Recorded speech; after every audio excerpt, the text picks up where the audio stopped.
Hoje estamos indo num lugar muito especial, uma das melhores churrascarias do Brasil. Tem uma grande operação aqui e fora do país, que é a Fogo de Chão. A gente vai entrevistar o diretor-geral do Brasil, o Paulo Antunes. No Fogo de Chão mesmo, a gente vai conversar, entender um pouquinho mais sobre operação, sobre margem, sobre expansão. Muitas pessoas não sabem, mas a Fogo de Chão já teve ações listadas na Bolsa Americana, na Nasdaq, que é a bolsa que lista normalmente empresas de tecnologia. Então tem muita história legal por trás disso, muita lição de empreendedorismo. O roteiro tá super legal e fiquem até o final, que vai ser muito bom. Não esqueçam de curtir aqui o vídeo, de comentar, compartilhar. Isso ajuda bastante na nossa distribuição, ajuda bastante no alcance, para que a gente possa trazer cada vez mais insights, melhores insights, para ajudar você a empreender, para se tornar um melhor líder ou para gerir melhor sua empresa. Então, clica aqui no botão, compartilha, curta e comente.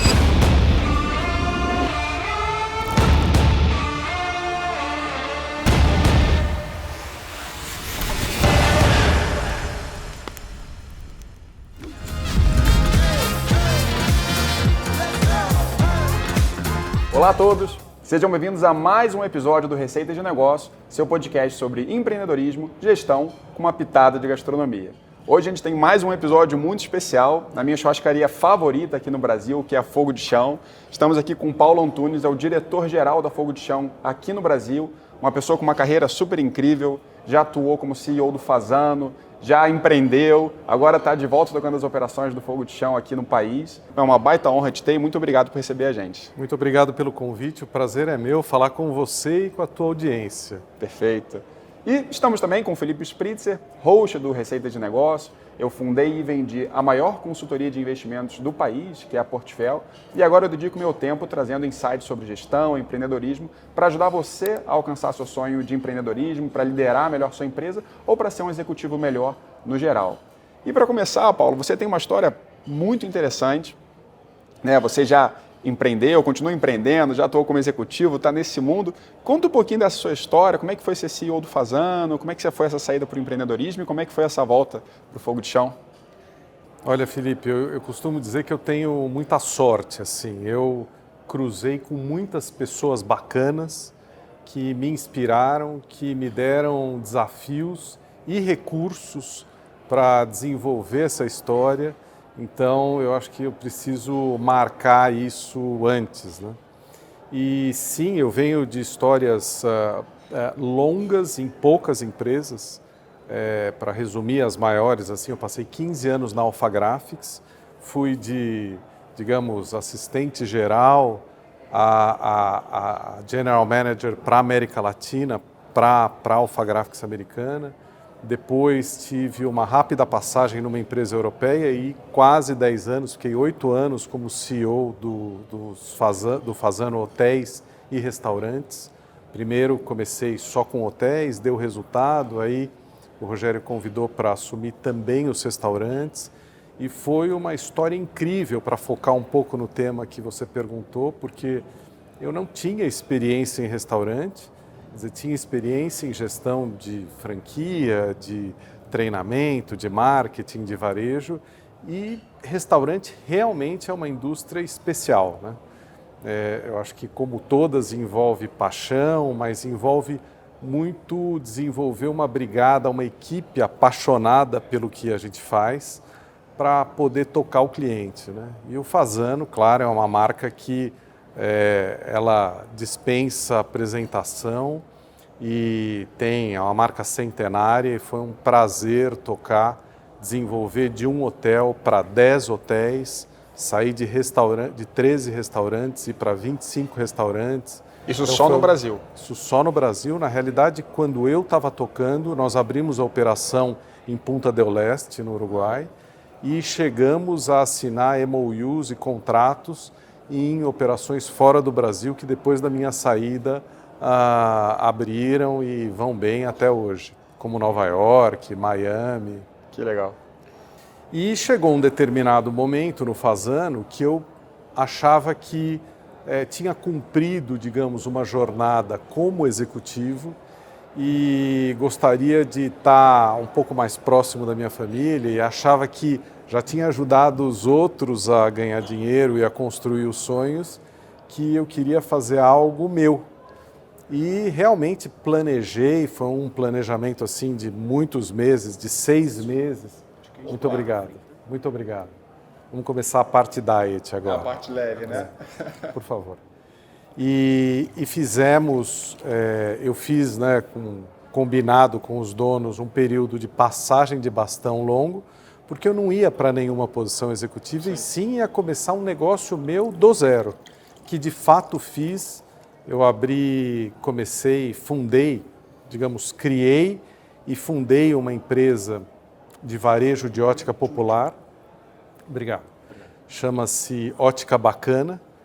E aí comecei minha vida como empreendedor.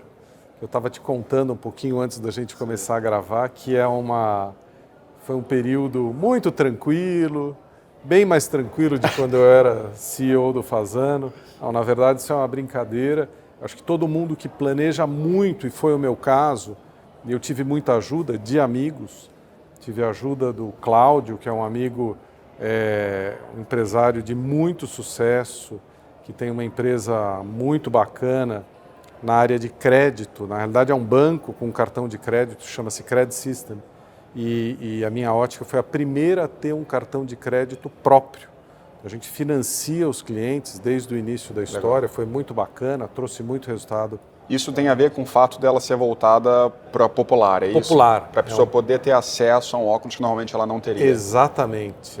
É uma indústria que nós aqui nos grandes centros não conhecemos, mas é muito grande e muito estruturada e depende muito de financiamento. E esse amigo me ajudou muito e ajuda até hoje e me ajudou a estar onde eu estou hoje. E outro amigo, Fábio, produzia e produz ainda lentes para óculos. Então eu estudei muito essa indústria, formei um projeto e fui implementar. Só não contava com uma crise de crédito enorme que aconteceu no final do governo Dilma, antes dela sofreu o impeachment. E aí realmente sofreu muito essa parcela da população e, por consequência, o meu negócio. Então, quando a gente planeja, é muito uma linha reta, né?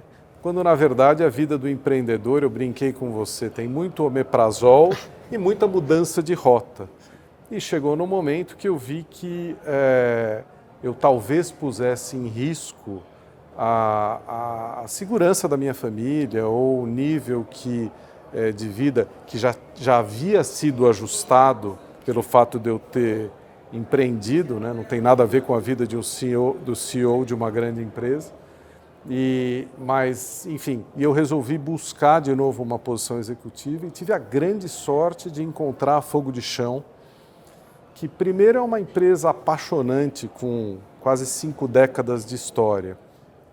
E depois de eu ter tido a oportunidade de pegar uma operação aqui no Brasil que me ofereceu a chance de escrever um novo capítulo da história da empresa. A Fogo de Chão é uma empresa, era uma marca já que habitava o coração de todos os brasileiros, né? Mas o sistema de rodízio e, digamos, a marca carecia de um investimento para levar ela para o próximo nível. E hoje é uma empresa americana, Fogo de Chão, né, de fundo de investimento, de private equity. E eles me deram recursos e hoje a Fogo de Chão, eu acho que é interessante dizer que há 10, 15 anos ou há 30 anos a Fogo de Chão era um lugar para ver e ser visto, para comer boa carne num sistema de rodízio. Sim. E tinha praticamente um sistema, você entrava e comia o rodízio. Hoje a Fogo de Chão é completamente diferente. Hoje o cliente pode vir na Fogo de Chão e comer um hambúrguer no bar, tomando uma caipirinha, pode vir comer o rodízio que fez sucesso por tantas décadas, que a gente chama de experiência completa. Para quem está fazendo um almoço ou um jantar mais rápido com a equipe, pode comer um rodízio de um corte. Para quem tem bom gosto como você, quer tomar um belo vinho, pode não ir no rodízio, pode pegar a salada, no buffet de salada, que a gente chama de market table, por parecer uma mesa de mercado, assim, com tudo fresco, e pedir um corte como o Dry Aged ou o Wagyu, que aliás nós vamos experimentar aqui nesse almoço. Boa notícia, hein, pessoal? Então vocês vão ver o que é uma experiência que não está incluída no rodízio, mas pode pedir em todas as nossas casas aqui no Brasil e fora do Brasil. Então, hoje a Fogo de Chão, você pode fazer um evento, você pode levar ela para a tua casa, você pode pedir no iFood. Hoje tem 10, você pode ir na charutaria depois do almoço e aproveitar um belo habano com um uísque ou com um rum. Então, hoje são várias experiências, mas com a mesma paixão, com a mesma culinária gaúcha, artesanal, que encantou tantas pessoas e segue encantando com a qualidade de carne e com a qualidade de serviço Fogo de Chão. Excelente, excelente história. Isso que você falou é verdade. Eu venho no Fogo de Chão há muitos anos. Inclusive, tem um capítulo memorável. Quando eu era muito novo, acho que eu tinha uns 12 anos de idade, eu estava em São Paulo, eu sou carioca, mas eu vinha viagem com meus pais e a gente passou aqui no Fogo de Chão antes de ir para o Congonhas. Né? Se eu não me engano, era essa unidade mesmo.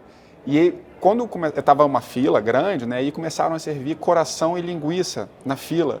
E eu, com criança de 12 anos, adorava churrasco, eu falei, nossa, que coisa chique, né? Estão servindo a gente quando a gente espera, e ficava me atracando ali, e eu amei. No Rio de Janeiro, frequentei muito o Fogo de Chão ali no Morisco, né, na praia de Botafogo, adoro, vou sempre com a minha família lá. E foi muito interessante ver mesmo essa virada de chave de um sistema que só tinha o rodízio tradicional, e que para muitas vezes, né, para determinadas ocasiões, às vezes, por exemplo, minha mãe que não come tanta carne, às vezes ficava muito pesado. E foi muito interessante ver essa mudança e começar a oferecer esse de um corte só buffet de saladas. Hoje em dia, você tem essa informação? Quanto mais ou menos das pessoas vêm e comem o rodízio completo? Quantas vão para outros? Existe esse tracking? Existe, e nós já temos 20% dos clientes optando por outro formato. E é interessante porque são clientes que vêm ao Fogo de Chão em uma determinada ocasião e comem a experiência completa. Em outra ocasião, ou porque estão com uma agenda mais curta, ou porque o objetivo é fazer uma apresentação para uma equipe e ter um almoço ali mais focado, ou por preferência mesmo, o meu corte preferido é a fraldinha. Então pegar um fogo gourmet, um rodízio de um corte de fraldinha é perfeito. Na realidade nós temos de costela prêmio, alcatra e fraldinha. Então você pode optar por uma dessas três e comer só aquele corte, claro, com o coração, com a linguiça, com o galeto, né? Exatamente. Então, e uma informação a mais, eu estou tomando Mounjaro.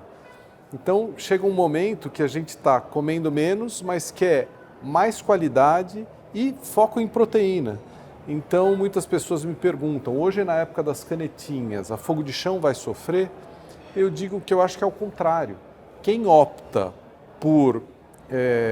a gente quer emagrecer, mas não quer perder massa magra. Claro. Para não perder massa magra, você tem que comer proteína, e proteína aí de qualidade, podendo, vem no Fogo de Chão e come aqui a nossa carne. Excelente, muito bom. Você tem alguns números que você pode falar para a gente? Número de funcionários, número de unidades, faturamento total? Essas informações acho que o pessoal de casa gosta muito quando a gente fala de números, né? Sim, é verdade. Você tem esses dados? Eu tenho esses dados e hoje a Fogo de Chão aqui no Brasil são 9 unidades. É interessante só fazer um parênteses, no mundo são 116 e aqui no Brasil são 9. Então são quase 90 unidades nos Estados Unidos. Em outros 6, 7 países, nós temos franquias só nos países fora Estados Unidos e Brasil. Mas aqui no Brasil são 9 unidades, são quase 700 funcionários. No ano passado nós atendemos 1.250.000 clientes. Caramba! Muito orgulho ver aonde a gente estava e aonde nós estamos hoje. Só por uma questão de compliance, hoje a gente não fala faturamento, mas nos últimos anos, depois do grande tsunami que foi a pandemia, né, a gente vem crescendo 2 dígitos em venda nos últimos anos. Todo ano. Estamos muito contentes. Então, seja porque A gente está conseguindo capturar market share pelo serviço que a gente presta, seja pela qualidade da experiência, seja pelos novos formatos que nós estamos lançando, dando acesso a quem achava que, poxa, fogo de chão não é para mim, ou inclusive, eu tenho uma história curiosa. Há um tempo atrás eu estava andando de bicicleta, não é mais o caso hoje, mas eu estava andando bastante de bicicleta com um grupo de night bikers aí. E nós andávamos 2, 3, 4 horas de bicicleta e todo mundo carnívoro, né? E tinha uma participante, Márcia, que não comia carne. E eu a encontrei aqui, falei, Marcinha, que bacana ver você aqui. Ela falou, Paulo, eu sou fã e venho aqui pelo buffet de salada. Minha família, marido, filhos comem carne e eu venho aqui pelo buffet de salada. Então é exatamente o que você falou, hoje tem oportunidade para todos os gostos, inclusive para quem só come peixe, temos alternativas de peixe. Então hoje a fogo de chão é para todos os gostos. Não, eu particularmente adoro o buffet de salada e eu sempre tenho que me segurar, especialmente ali o carpaccio de salmão, quando tem, porque eu vou pegando aquilo ali e falando... Salmão defumado. Exato, tem que me segurar para carne, né? Tem bastante carne, mas eu gosto bastante, né? E você falou assim, são bastante funcionários, bastante unidades, e não só bastante unidade, como algo que pelo menos para a gente parece muito demandante de mão de obra. Tem a logística das carnes, né, dos funcionários. Como é que você faz para ter tempo para gerir tudo isso, ter tempo para cuidar de você mesmo, da sua família? Como é que é o seu dia a dia, essa gestão de tempo? Eu acho que, Felipe, você tocou numa questão crucial, assim. Acho que para a maioria dos negócios, mas especialmente para restaurante, e aqui na Fogo de Chão não é diferente, a equipe é a chave do negócio. Eu digo isso porque a carne de boa qualidade está acessível para todo mundo comprar. Os móveis está acessível para as pessoas comprarem. Agora, o serviço e como engajar e como tocar o cliente, eu acho que é o grande X da questão. Aqui na Fogo de Chão, a posição máxima, digamos, fora o gerente e as posições de liderança, é o que a gente chama do gaúcho. Para atingir essa posição, um funcionário tem que trabalhar 1, 2 anos em outras posições, treinar para esta posição, para aí começar. O gaúcho é quem passa a carne. Então, é a posição de maior privilégio. É a posição de maior destaque na empresa. Meus pais vão ficar felizes, eles são gaúchos, né? Então a posição de destaque é do gaúcho, né? E você sabe, só um parênteses, tem que dar parabéns para os teus pais e para a cultura, porque é uma cultura que está muito ligado a servir. Sim. Eu acho que o fogo de chão e a cultura gaúcha, ela está intimamente ligada à hospitalidade. Eu que trabalhei em hotelaria, o gaúcho, ele nasceu para a hospitalidade. Então, o fogo de chão, o evento do churrasco, ele está menos ligado somente à carne, mas ele está muito mais ligado à interação das pessoas. E este aspecto nós privilegiamos muito no treinamento.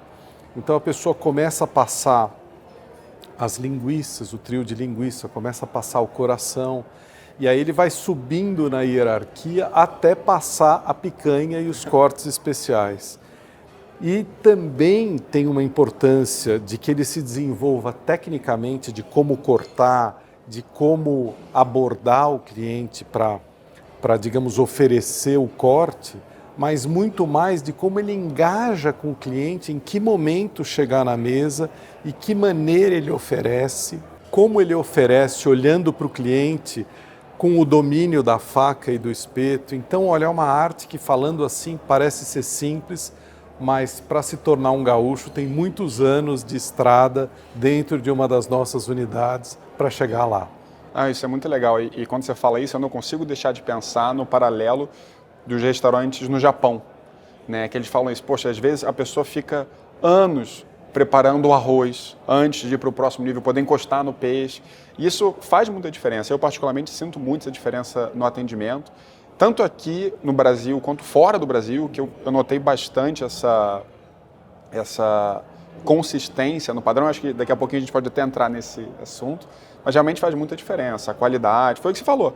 E no rodízio sozinho é uma coisa. Agora, quando você vai com família, com amigos, você vai comemorar, realmente é uma experiência completamente diferente. Exato. Né? Nós trouxemos para dentro do restaurante a experiência de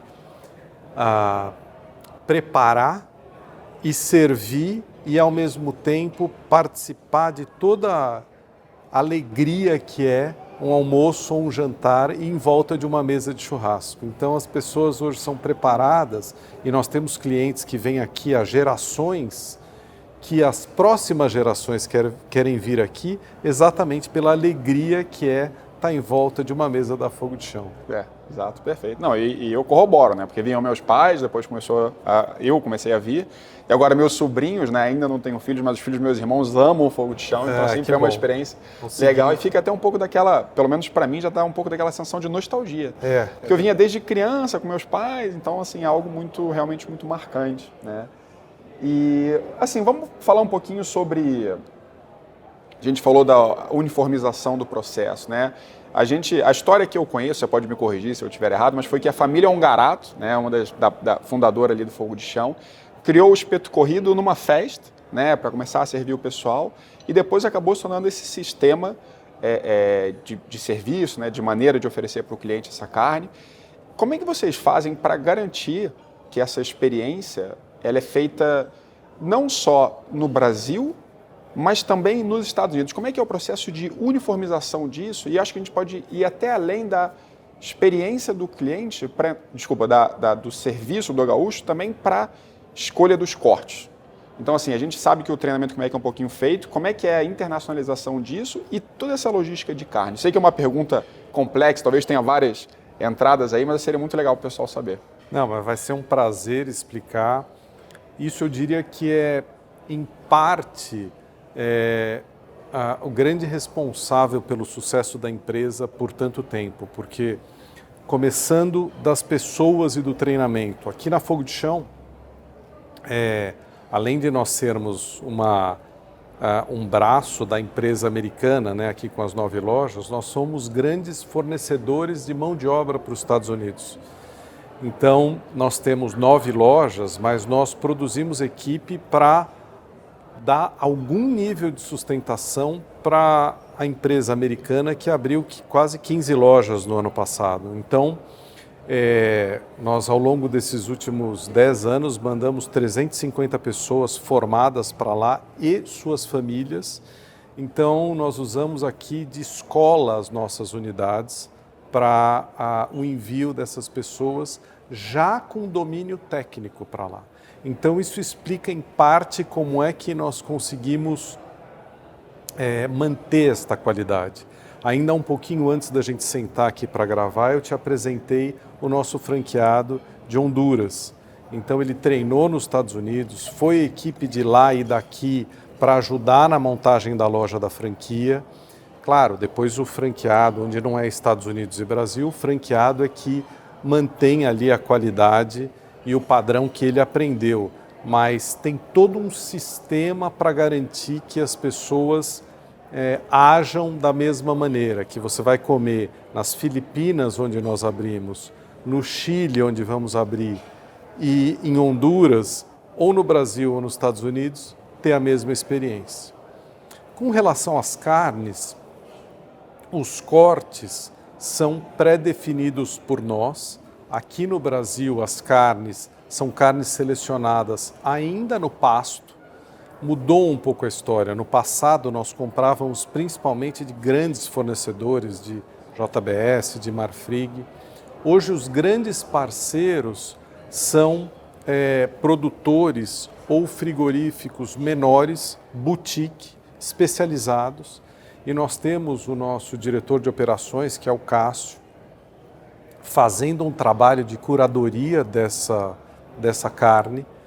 Então ele vai, escolhe, combina.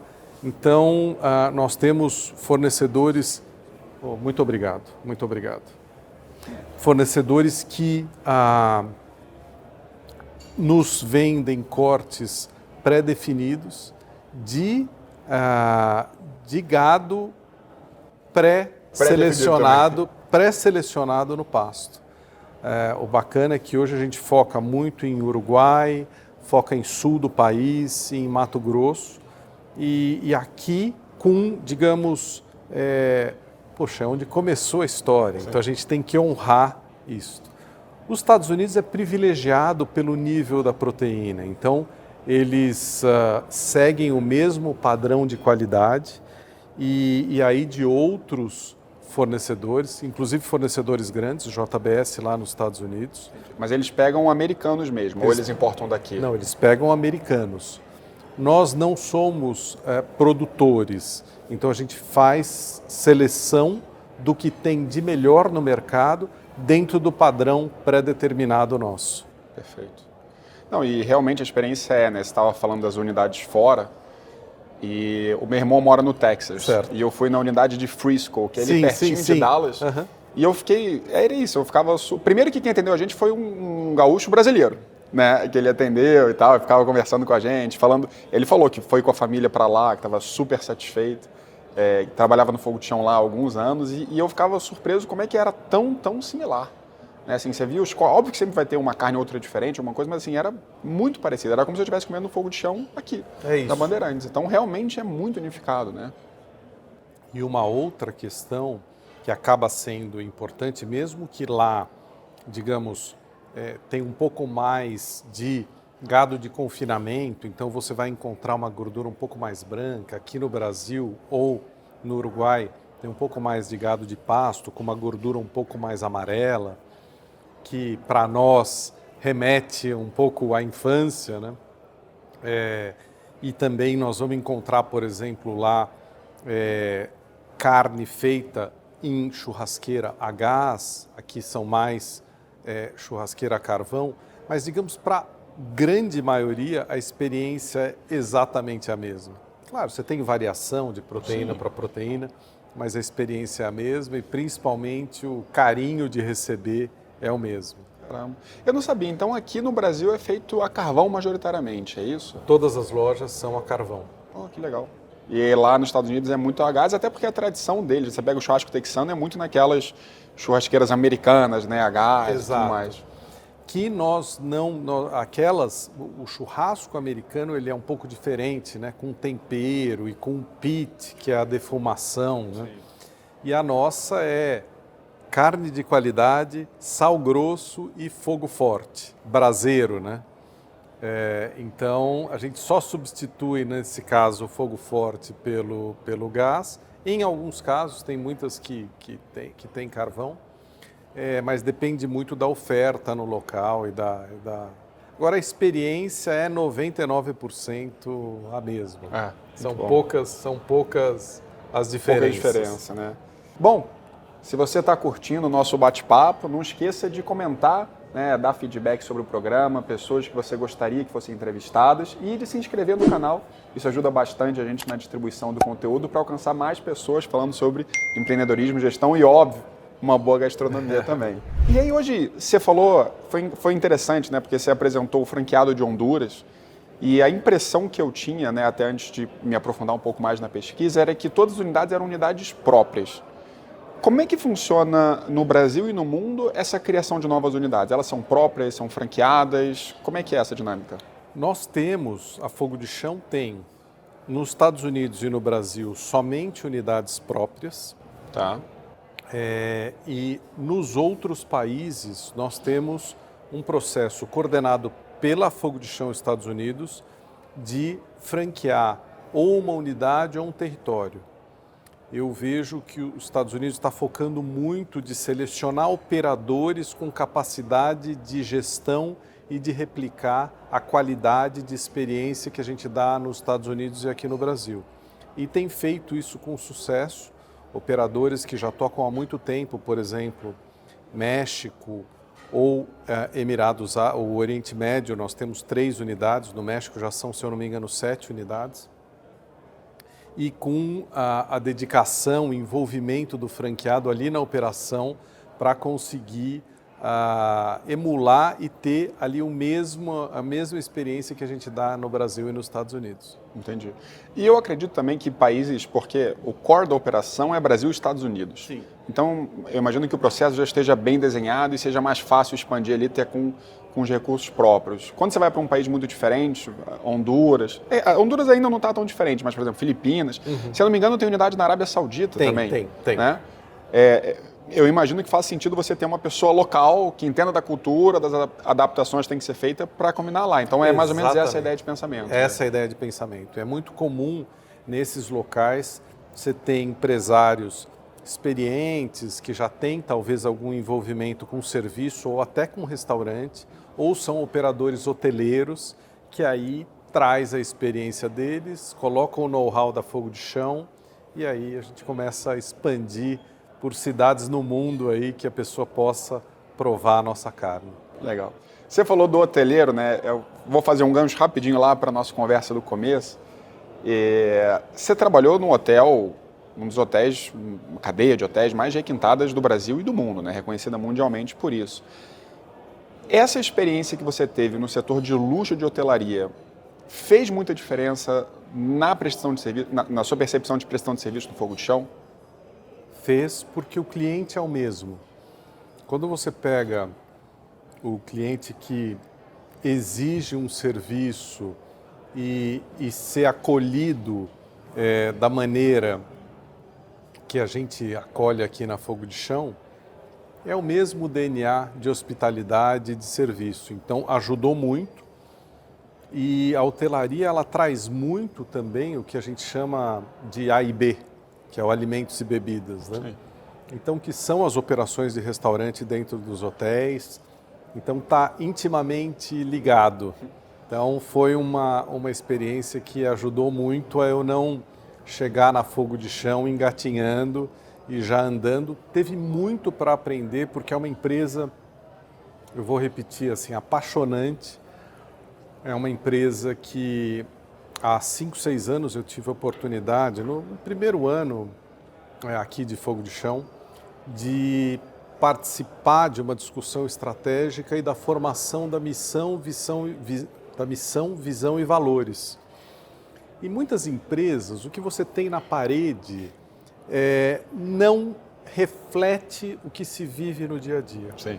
O bacana dessa experiência, que nós passamos uma semana lá fechados nos Estados Unidos discutindo, é que foi extrair a essência do que a gente fazia para se tornar a nossa missão escrita.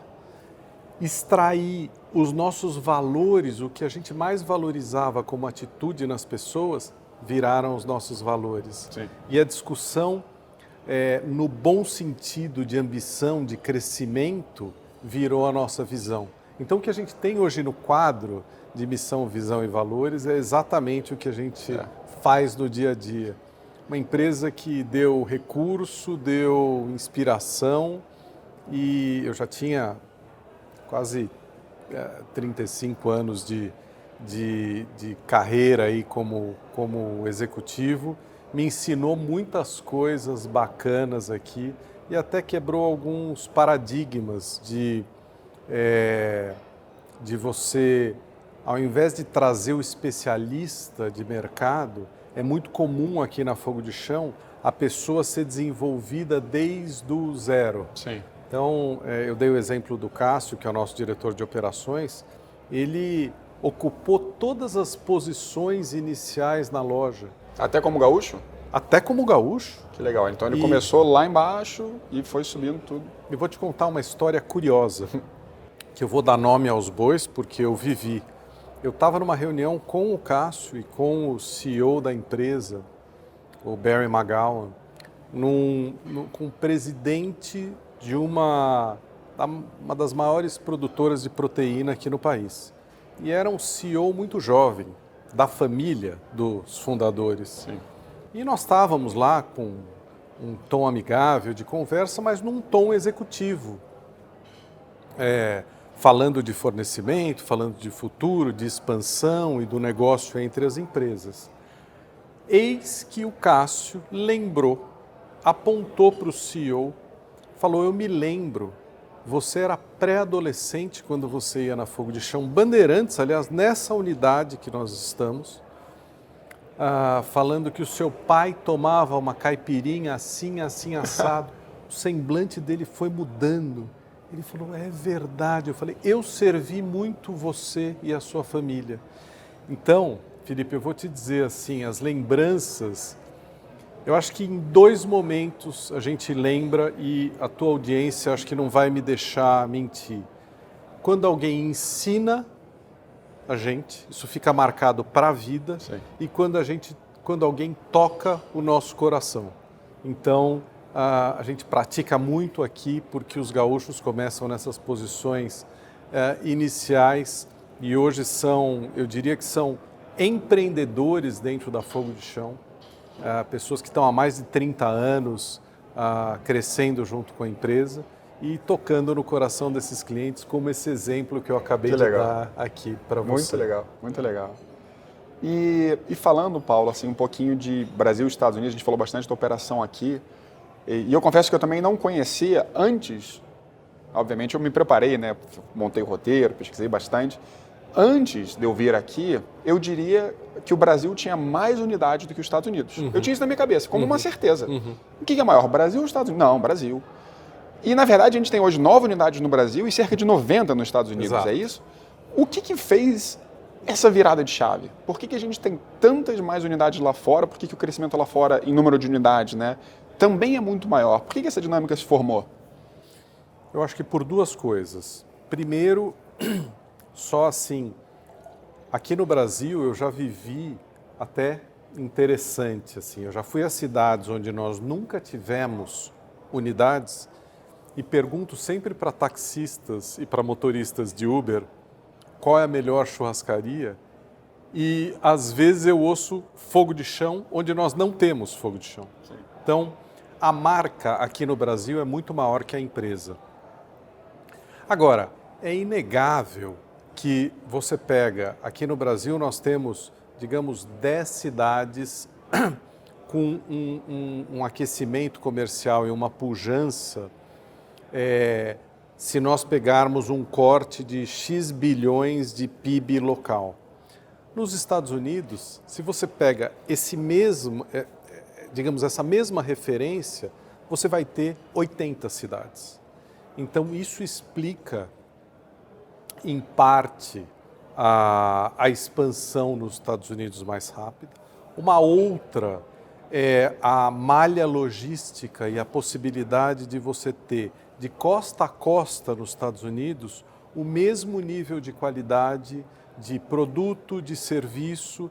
E aqui no Brasil, nos principais centros, se eu pegar São Paulo, Rio de Janeiro, Belo Horizonte, Brasília, se eu pegar Porto Alegre, se eu citar algumas capitais, você vai ter ali o mesmo nível de serviço. Se eu pegar outras cidades grandes que teriam a pujança, não necessariamente você tem o mesmo nível de suporte para eu ter uma operação como eu tenho essa aqui. Nós estamos adaptando lojas menores, nós estamos adaptando para viabilizar entrar em cidades que nós ainda não estamos, mas os Estados Unidos, eu diria que a economia e toda essa estrutura, essa infra de serviço do país acelera as coisas de maneira exponencial. É difícil de comparar, né? É difícil. A gente, inclusive, não sei se as pessoas sabem, né? Mas o PIB brasileiro, né? Então se pegar toda a produção que você tem no país inteiro, todo o mercado financeiro, o agro, restaurante, a gente vai ter um PIB próximo de 2 trilhões de dólares. Se a gente pegar só o Texas, ou seja, um estado americano, dos 50 estados que a gente tem lá, né? O Texas sozinho é na casa de 2,3. O Texas é maior do que o Brasil inteiro. Mas não para por aí, porque se a gente for para a Califórnia, né, onde a gente tem ali o Vale do Silício, onde tem muito entretenimento, Hollywood, o PIB é de aproximadamente 4... Opa, obrigado. Muito obrigado. O PIB é de aproximadamente 4,5 trilhões de dólares. Ou seja, a Califórnia sozinha é mais do que o dobro do Brasil inteiro. Aí, obviamente, você vai ter Nova York, você vai ter Pensilvânia, Nova York também sozinha é maior que o Brasil. E aí tem outros estados que não são, e o Brasil não é pequeno. A gente está falando de um país que frequentemente ali fica entre os top 10 né, PIBs no mundo, óbvio que vai oscilando, né, até pela cotação do dólar e tudo mais, mas, cara, então olha isso, assim, um estado é maior do que o país inteiro. A Califórnia, se fosse um país, estaria, se eu não me engano, ali top 6, top 7, próximo da Alemanha e do Japão. Então, realmente, é muito difícil comparar com o Brasil, né? E eu não deixei de reparar que a gente está com um corte ali aparecendo. Olha, eu vou convidar o nosso gaúcho para mostrar o corte aqui. Nós vamos comer um New York Strip de Wagyu e ele vai cortar para nós e servir. Olha, eu não foi de propósito deixar o Felipe passando fome, é que ao invés de eu pedir o rodízio para a gente poder bater um papo aqui mais focado no papo, eu pedi cortes que não estão incluídos no rodízio, por isso levou esses 10, 15 minutinhos. Por favor.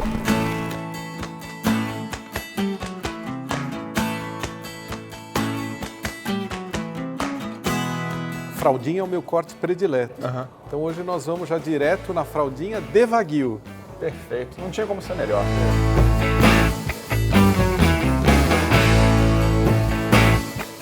E é só realmente um acabamento excelente. Joia.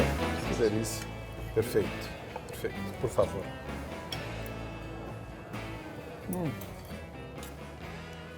Espetáculo.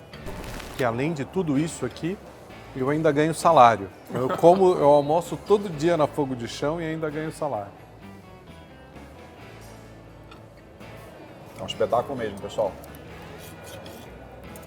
Você nota um grau de marmoreio? Sim. Um amanteigado, né? Um amanteigado que não é enjoativo. Então, é um grau 3, 4 de gordura que dá para comer essa peça sem que você tenha que terminar a experiência. Nós vamos tomar um vinho que eu gostaria de contar a história, uma história muito bacana. Nós temos...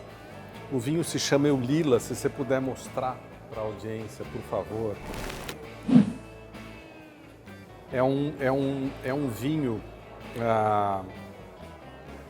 feito em homenagem a uma pessoa que trabalha há quase 30 anos, que foi com os fundadores, começou da loja 1 nos Estados Unidos, a história da Fogo de Chão, e hoje nós chamamos ela da matriarca, é a Selma Eulila, então o vinho é em homenagem a ela. É um corte bordalês, feito especialmente para ela, em celebração há tantos anos de... Ela operou, tocou a operação das lojas, depois cuidou de RH, desenvolveu e inspira as pessoas até hoje. Bom, pessoal, depois de um tempinho aqui para a gente degustar com calma aquela fraldinha Wagyu que estava um espetáculo, uma delícia, Paulo. O Paulo pediu carinhosamente mais um corte pra gente, que é o T-Bone, né? Então, se quiser mostrar e até explicar um pouquinho do que é esse corte, acho que vai ser muito legal. É um T-Bone Dry Aged. Esse é um gado especial que nós compramos, carne fresca, sem maturação, e que é maturada no nosso locker dentro da loja por de 28 a 32 dias. E nós vamos aproveitar aqui um belíssimo T-Bone cortado no ponto que deve ser, por favor. Cara, esse filé mignon aí você vai comer rezando. Ótimo. Um espetáculo. Eu, ao contrário de muitas pessoas, eu gosto do filé mignon no churrasco, sabia? Eu também. É incomum, mas eu gosto. Eu acho que traz, assim, se ele for bem temperado, macio, eu acho que combina super bem. Uma carne um pouquinho mais leve, né? Com gosto de churrasqueira, né? Mas assim, você pega esse corte nesse ponto, e o certo deveria ser a gente ter invertido. Agora nós estamos tendo a experiência do T-Bone Dry Aged, e antes nós comemos o Wagyu. Não levasse tanto tempo para fazer, porque é um corte mais alto, eu teria servido primeiro o T-Bone e depois o Wagyu, por uma questão só de sabor. E aproveitando que você falou do Wagyu, eu lembrei de uma pergunta que ficou na minha cabeça, porque quando a gente pensa em Wagyu, a gente pensa no corte japonês, né? E que na minha concepção até era um corte protegido, que você não pode exportar o boi, não pode Sim. exportar nem o sêmen do boi lá do Wagyu. Como é que funciona? Esse Wagyu é brasileiro, é japonês? Como é que é essa dinâmica? Bem colocado. Na realidade, o que eles têm restrição é de uma raça local que não sai, só pode ser criada lá. Que, poxa vida, justo agora me fugiu o nome, mas é o... Kobe beef? O Kobe, que é só da região, enfim. O Wagyu já tem no mundo todo. É uma raça muito difícil de ser desenvolvida.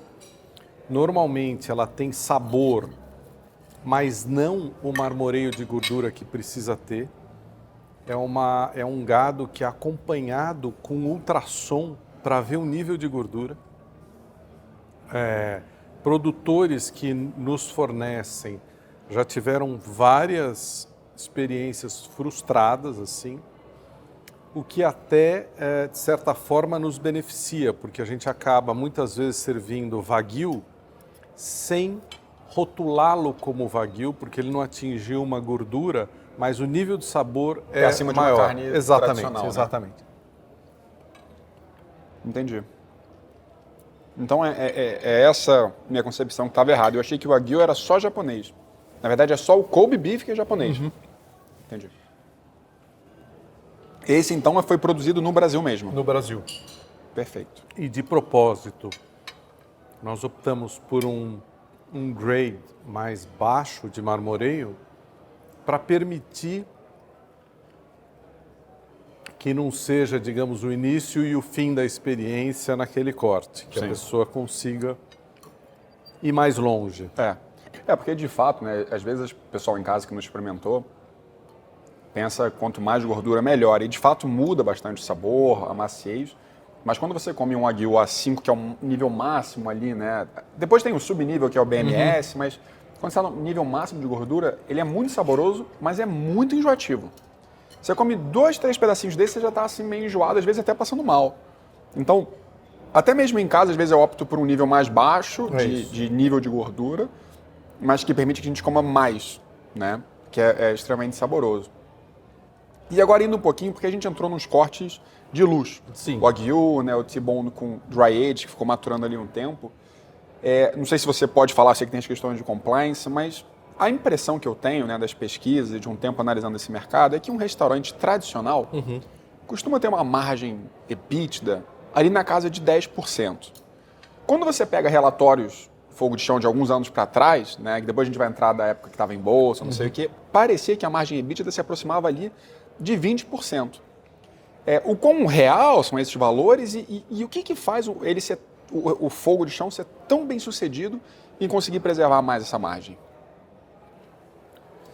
No nosso caso, fora, quer dizer, realmente as limitações de compliance, Sim. de eu não poder falar números propriamente dito, mas no nosso caso é um jogo de escala. Então, claro que pelo fato da gente ter o número de unidades que tem e o número de toneladas que a gente consome por mês, nós estamos falando aí de quase 150 toneladas ano, nos permite uma negociação que nos ajuda a ter um resultado que principalmente retroalimenta o desenvolvimento da empresa. Nós costumamos falar que o primeiro real ou dólar de resultado é reinvestido em pessoas, o segundo é reinvestido em inovação, o terceiro em atualização das unidades. Então isso é que está fazendo a gente desenvolver e crescer nessa velocidade. Mas voltando ao que você falou, eu acho que são 3 coisas que hoje definem a nossa margem, que a gente não abre só para uma questão de compliance, mas é a escala, consequentemente as negociações advindas dessa escala. Perfeito. E o pacote de valor. Hoje a experiência que a gente tem quando você compara com concorrentes é um pacote de valor que nós entregamos mais do que o que a pessoa paga na experiência fogo de chão. a combinação de tudo isso e esse know-how de quase 50 anos, eu acho que é o que traz esse resultado que a empresa vem conseguindo nos últimos anos. Excelente.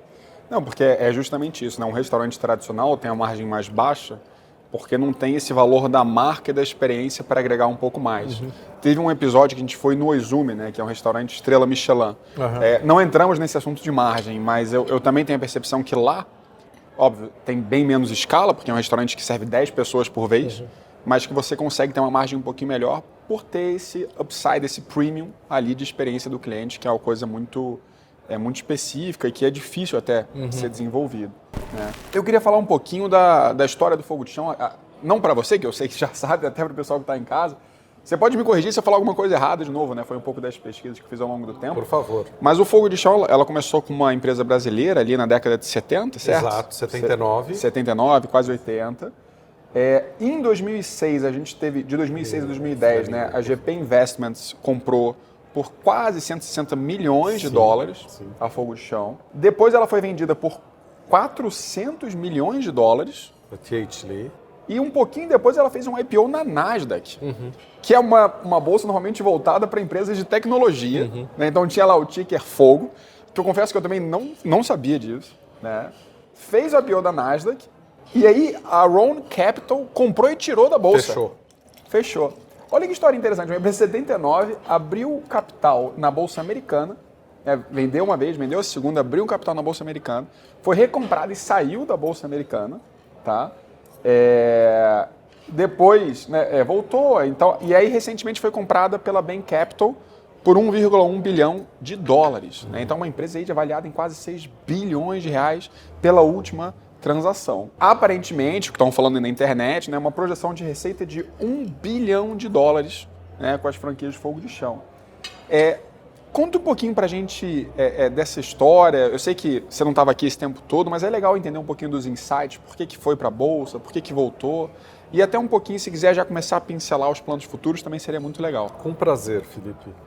Bom, é o que você falou, né? Eu não estava aqui, mas eu sei da história e também, eu peço desculpa por uma questão de compliance, a gente nem confirma, nem não confirma o valor da última compra, mas eu posso dizer que você fez bem a lição de casa. Então, posso dizer para a tua audiência que você é um estudante aplicado. Eu vou dizer o seguinte, assim, do que eu conheço de private equity, os investimentos são feitos com o objetivo de ali em 3, 4, 5 anos crescer no valuation da empresa e ter uma estratégia de saída, seja para uma venda para um outro fundo, seja para uma abertura de capital. Então tem que ter algum movimento, né? Eu acredito que na época desses private equities, os movimentos tanto de abrir capital, que eu acredito que seja uma das maneiras mais baratas de você se capitalizar, quanto fechar e vender para outro private equity, fazia sentido com relação ao cenário econômico da época nos Estados Unidos e aqui no Brasil. Então, o primeiro que os fundadores venderam, com certeza, os deixou bastante contentes, e depois as vendas que foram feitas. Quando a gente fala... Bom, o que eu entendo também de private equity é que a velocidade de crescimento, claro, respeitando a manutenção da qualidade, a gestão, a governança, tudo isso que uma empresa como a Bain Capital preza, senão ela não seria um dos maiores private equities do mundo, respeitados todos esses valores de segurança, cuidado da equipe, cuidado do cliente, cuidado com a marca e tal, crescer numa velocidade, não só por um período, mas por um período que dê segurança que aquele é o ritmo de crescimento, quase que o ritmo basal da empresa de crescer e de se financiar, para ir procurar uma maneira de ir para o próximo capítulo, seja abrindo capital e seja vendendo. Então, eu posso dizer que a empresa aqui no Brasil está fazendo a sua parte, nós estamos crescendo, nós estamos dando mais acesso à experiência do churrasco gaúcho, a essa hospitalidade em mais cidades, em mais unidades. Já temos 6 unidades aqui em São Paulo. São 2 unidades no Rio de Janeiro e uma em Brasília, das 9 unidades. Vou dar um spoiler aqui, pretendemos abrir mais uma unidade no Rio de Janeiro. Opa! Quem sabe no ano que vem. Pode falar região ou não? Ainda não vamos confirmar a região, mas no próximo papo, quem sabe, confirmamos ali. Perfeito. Mas o bacana é que deve ficar entre as duas, sem roubar cliente de nenhuma delas. Perfeito. Então, e devemos também, quem sabe, esse ano ou no ano que vem, voltar para Belo Horizonte, uma cidade onde nós operamos e fechamos há algum tempo. Então, eu diria que da pandemia para cá, a empresa está fazendo o que reza a Bíblia aí do Private Equity, mantendo o nível de serviço, mantendo o nível de operação, de resultado e ficando pronta para o próximo movimento. Que legal. Escalando com qualidade, né? Que é justamente a dificuldade que muitas empresas têm. E, Paulo, você falou da pandemia, né, 2020, e eu reparei, você pode me corrigir se eu estiver enganado, que você entrou ali meados para o final de 2019 como CEO do Fogo de Chão. Foi. Caramba, hein? Você entrou um pouquinho depois, algo completamente fora de qualquer tipo de previsão, completamente fora do controle, veio a pandemia. Como é que foi essa experiência? Assim que você assumiu como diretor regional brasileiro, encarar um episódio tão difícil como esse? Olha, eu fiz graduação em administração na FAAP, depois fiz pós na GV. Imagina, eu terminei a pós na GV em 96. E eu achei que eu tinha feito uma pós em administração. Na realidade, a pós veio acontecer em 2020, 2021 e 2022, com a pandemia. Na realidade, eu acho que assim, nenhum executivo, mais fera que seja, está preparado para isso. Sim. Envolve muitas noites sem dormir, envolve, eu vou falar aqui, você tem uma expressão em inglês que é o tal do skin in the game, né? Que é a pele em jogo, realmente você dá o sangue, que eu vou dizer que envolveu redução do ganho de toda a liderança da empresa, inclusive a minha. Envolveu decisões difíceis como a de desligar 90% da equipe. Muito obrigado, eu estou satisfeito, apesar de estar uma delícia. Envolveu decisões que foram difíceis para nós, mas que era até a melhor situação para a equipe, porque eu não sei se a audiência sabe, mas a grande parte do ganho das pessoas que trabalham no chão, na sala do restaurante, é a gorjeta, não é o salário. E a gorjeta estava como? Zerada. Então, o salário total das pessoas reduziu 3/4. 75% então vem de gorjetas? Eu diria que entre 60% e 75% depende do movimento do restaurante. Caramba. Se você zera as gorjetas, você zera o salário. Se você desliga a pessoa e paga todos os direitos, claro, a pessoa tem um colchão e o nosso objetivo, como de fato foi, de recontratar a todos e ainda mais, numa situação mais forte. Eu digo que foi uma pós-graduação porque graças até à inspiração do Barry McGowan, da Selma e do Tony, do C-Level do pessoal dos Estados Unidos, nos apoiaram, nos deram o caminho e nós usamos esse período que nós estávamos fechados para gestar uma série de inovações e de melhorias quando nós abríssemos. Tudo isso calcado em alavancagem, tudo isso calcado em uma série de incertezas, mas esta equipe tinha muitas certezas e essas certezas levaram a um crescimento da marca, a um aumento de projeção da marca e aonde nós estamos hoje. Então, eu vou dizer que foi o período mais difícil da minha vida, mas também foi o período de maior aprendizado que eu levo hoje olhando com muito carinho assim pelo que eu aprendi, e as pessoas que passaram junto conosco também, eu diria até que tinham até mais confiança por o quão inspirado nós acabamos sendo no momento, mais certeza no outcome, assim, no resultado, até do que nós tínhamos na época. E hoje estão aqui, são fiéis à marca e eu também. Então eu posso dar esse testemunho que foi muito difícil. Acho que tiveram partes da indústria que surfaram, né? Você pega a farmacêutica, você pega, sei lá, plano de saúde, digital, supermercado, enfim, surfaram. E você pega hotéis, linhas aéreas, restaurantes que, enfim, sofreram muito, nós entre eles, mas eu vou dizer que dizem que mar bom não faz bom marinheiro, né? Que é o mar ruim. Nesse caso, nós pegamos, acho que a pior tempestade possível e imaginável. É uma tsunami, né? E, de fato, conseguimos sair mais fortes. Perfeito. Não, e foi isso que você falou, dependendo do setor, o impacto foi completamente diferente, até chegar a ser oposto. Né? Eu entrevistei num dos episódios o João Lira, que é o fundador da Hashtag, que era meu calouro lá na UFRJ, e ele falou assim, poxa, para ensino digital foi excelente, as pessoas estavam em casa, não sabiam o que ia acontecer, é um bom momento para se especializar ainda mais, para aprender. A própria Portfel, né, lá no começo de 2020, foi um momento em que os conflitos de interesse no mercado ficaram muito claros. Porque quando tudo sobe é uma delícia, quando tudo cai que você vê, né, quem está nadando pelado, como Warren Buffett dizia. Quando a maré baixa, você vê quem está nadando pelado. Se você está recomendando pelo rebate ou você está recomendando pela filosofia, né? Exato. E tem essa questão de outros segmentos, como você falou, hotelaria, restaurante, que foram, cara, assim... Catástrofe. Uma catástrofe, né? Exato. Mas felizmente, né, acho que felizmente para todos nós que estamos assistindo aqui, que frequentam o restaurante, vocês sobreviveram muito bem esse episódio. Né? Foi. Mas certamente não é fácil.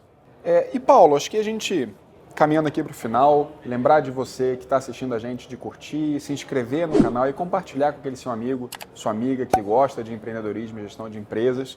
E a gente teve um papo muito gostoso, foi gostoso... Tanto a comida quanto o bate-papo em si foi uma delícia, o vinho tá uma delícia, muito bom. E Paulo, a gente termina esse bate-papo com uma pergunta final que é relacionada ao receitas de negócio. Né? Hoje, se você pudesse dizer quais são as receitas do seu negócio, o que faz você como executivo, fogo de chão, serem bem-sucedidos, alcançarem tanta gente e ser conhecido por ser uma marca tão impactante positivamente no Brasil?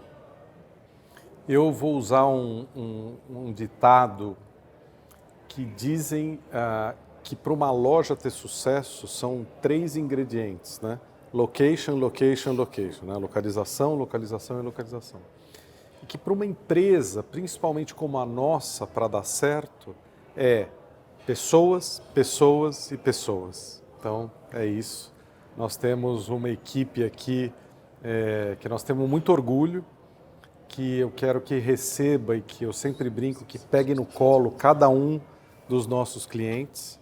Eu agradeço com esse carinho aqui que vocês estão vendo, que estamos sendo cuidado aqui na mesa, é a principal receita do nosso sucesso. Perfeito.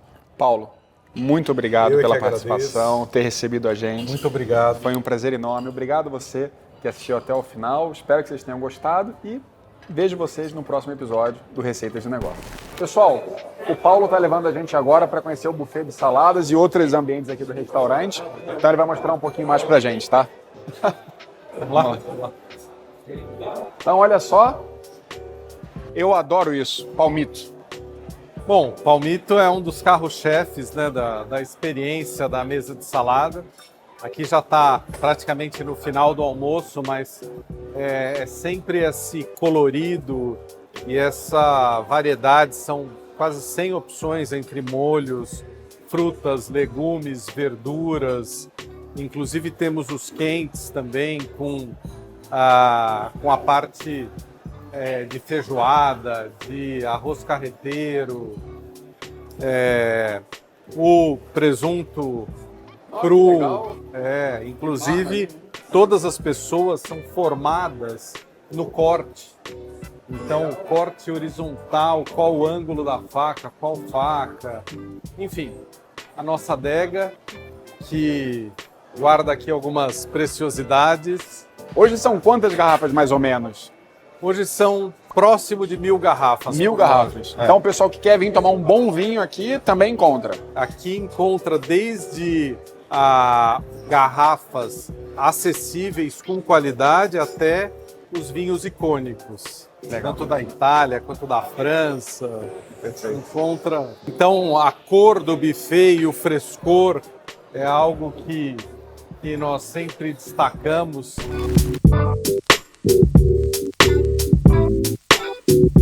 A gente está entrando na charutaria aqui, pessoal.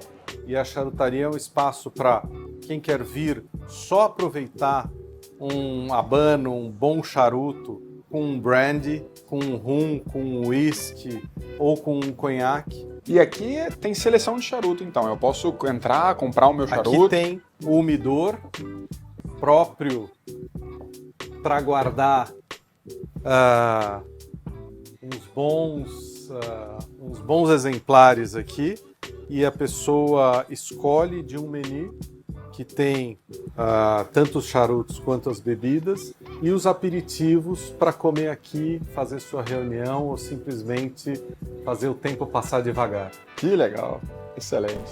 Pessoal, então esse aqui é o T-Bone. Você vê o nível aqui de marmoreio, como é que tá, uma peça super bonita. E ele veio direto dessa câmara de maturação aqui, que eles ficam, as peças aqui, de 28 a 30 dias.